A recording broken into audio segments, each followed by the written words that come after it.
Hi everyone, I am Srishti and today I have made a video on objects, classes and object-oriented programming in Python.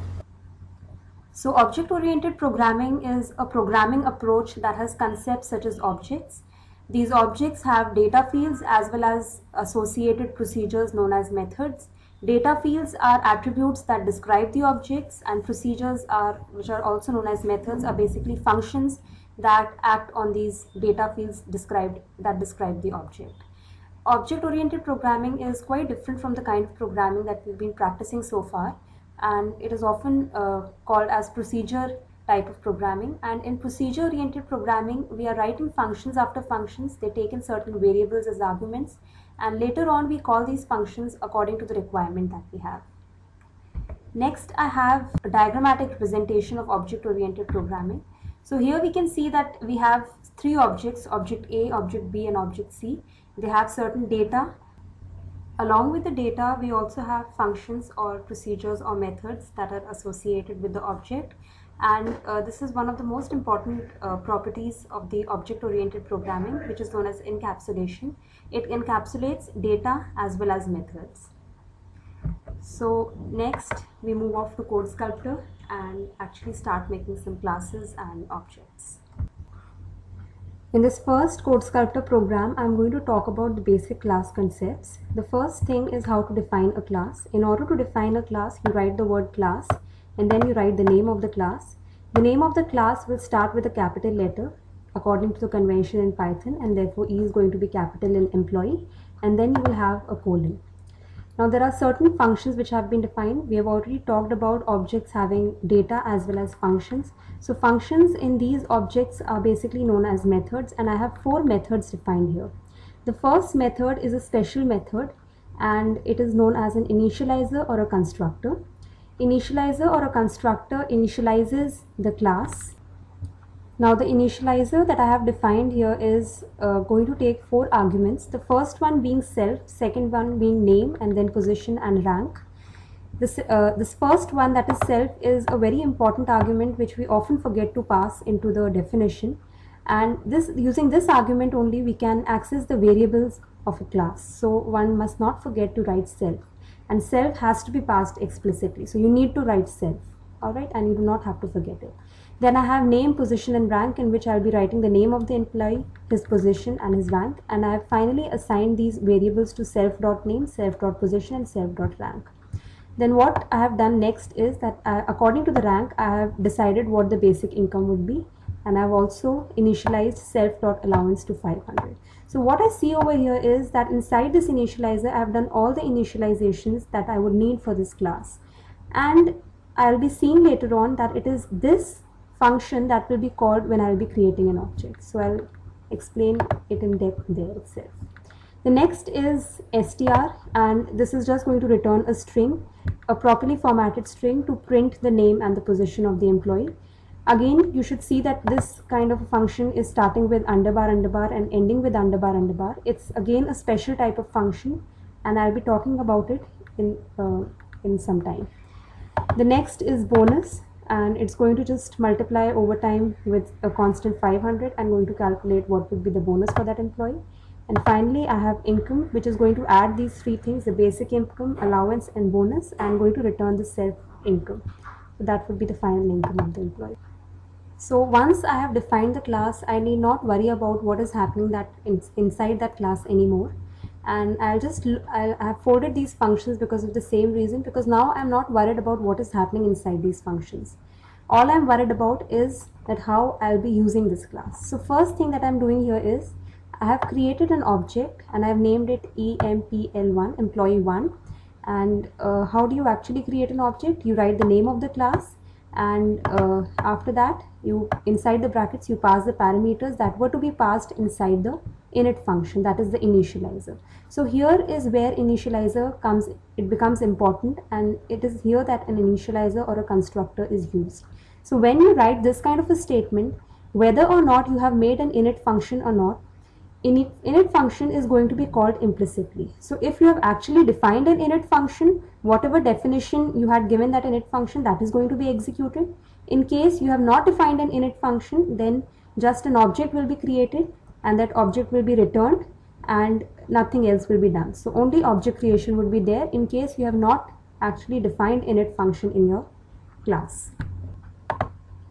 Though we have a choice whether we want to define init or not, but it's always better to define init because that gives us a chance to initialize the class, and it's always a good habit to have the definition for init function. Next, what I've done is I've called the bonus function. Again, I need not worry what happens inside bonus. I've just passed one argument, 8, that is the overtime, and I can just run this program. Now what we see here is that when I say print emp1, then automatically the function or the method that is being called is str. So if you remember this function, you can see that it is this function which is being executed and name and position is being written over here. So you can see that str function is called this kind of str function, that is underbar underbar str underbar underbar. It is called whenever you're going to print a object. And then I have printed the employee's name and this kind of a print statement. So here it gets written Zoya earns 13500. One important thing to be noticed here is that inside the functions init and bonus, I also had a parameter self, and I have not written anything like self over here. I have not added such parameters here. So self passes implicitly into the function when you're calling that function. So in both these functions, self is being passed implicitly, and this is all about the basic concepts related to a class. Next that I have here is the concept of magic methods. Now magic methods are special methods in Python. They start and they end with underbar underbar. We've already seen two magic methods. The first one was init and the second one was str. Init, it initializes the class. It takes self as a parameter and other parameters which would be used for initialization. And then I have a list of other magic methods that are available in Python. There is eq, which is used for equality operator. Then there is inequality operator for less than operator, greater than, less than, equal to, greater than, equal to. There are arithmetic operator magic methods as well. So to make something positive, make something negative, to add something, to subtract something, to implement a type conversion to int. So for all these things I have magic methods, and I have a list of these magic methods which I have given here. Apart from these magic methods, there are many more magic methods which are available in Python. So next that I have here is a CodeSkulptor program that is going to show the strength of these magic methods.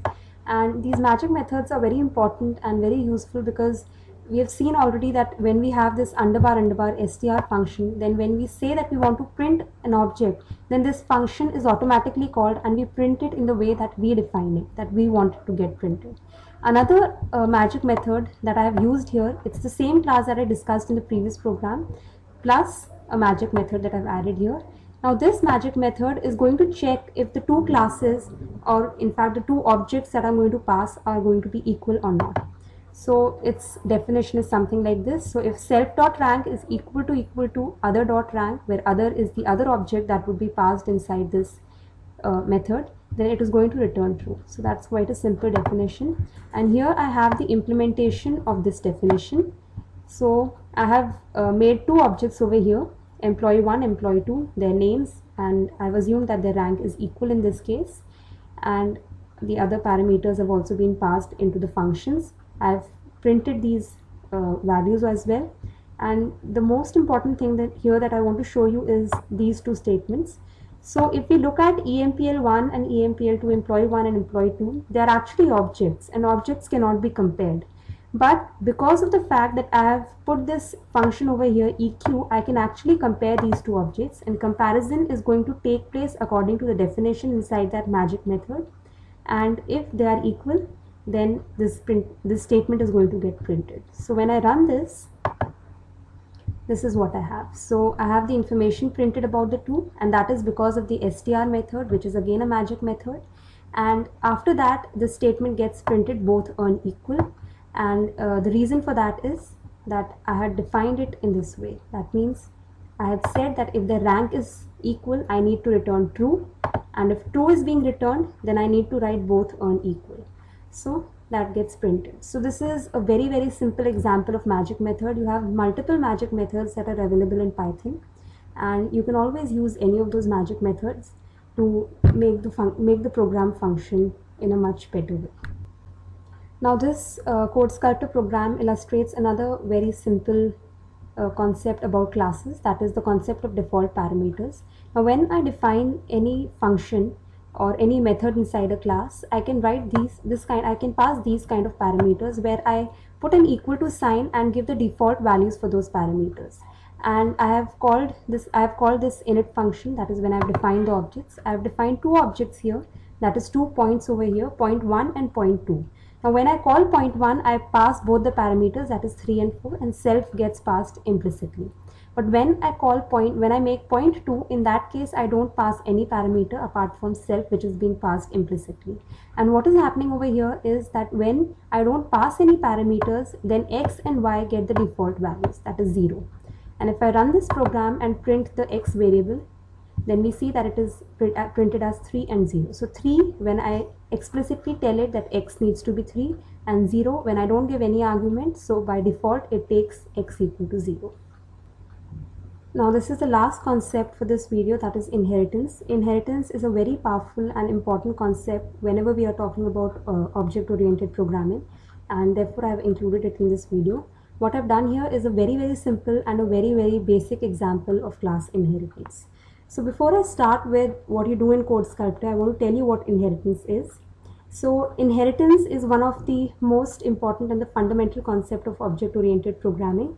Inheritance, it enables new classes to receive, or you can say inherit, the properties and methods of existing classes. And inheritance, it is a way to express a relationship between classes.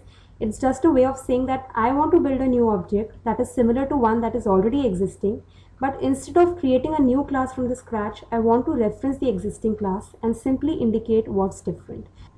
So this is how inheritance looks. B, C, D are inheriting from A, and I have a very interesting example over here. So I have a class bird, and then I have two other classes, flying bird and non-flying birds. Now whether it's a flying bird or it's a non-flying bird, both of them are birds actually. So they'll have some characteristics, like they'll all have feathers, they'll lay eggs, and those characteristics are going to be common to the flying bird as well as the non-flying bird. So I can inherit these two classes, that is the flying bird and the non-flying bird, from the class bird. And then I can have objects for flying bird, that could be robin, swallow, and I could have objects for non-flying birds such as penguin and kiwi. We come back to the example. I have defined a class over here, class 1. It's a simple class. It has an initializer which is going to take a color, and then I have another method here, that is hello1, which is going to print the statement hello from class 1. And finally I have another method which is going to print I like the color and the color that I had passed in the initialization. And then I have class 2, which is inheriting from this class 1. So class 1 is passed as a parameter inside brackets to class 2, and class 1 is known as the base class and class 2 is known as the derived class. Now class 2 is going to have all the methods that were present in the class 1, and if I want to add any other method, then I can just write those methods over here like a normal class. And next is that I have made objects for both the classes. So C1 is an object for class 1, it takes blue as a parameter. C2 is an object for class 2 that takes red as a parameter. Now it's very important here that you see that when I'm making class 2's object, it is not at all necessary that it needs to take the parameters that the class 1 had taken. So it can take any other parameter. So if I had passed blue over here, I can pass red over here. And when I pass red over here, init is called to initialize class 2. Alright. And then I write c1.hello1. Now c1 has a method hello1, and therefore hello1 will be called, and I just execute this and I have hello from class 1 being printed over here. Now c2 has both the methods hello1 as well as hello2, wherein hello2 is a method that was defined specifically for class 2 and hello1 is a method that class 2 had inherited from class 1. So class 2 has both the methods and it can call both the methods, and I have these print statements, hello from class 2, hello from class 1. And then again both the classes have the methods print color and they can call their respective print colors, and I can have these statements, I like the color blue and I like the color red. One important thing here is that if I try out a statement like c1.hello2 over here, it's going to generate an error because hello2 does not exist for c1, it's present only inside c2. So just take care for that. Thank you for watching the video. I hope you found it useful.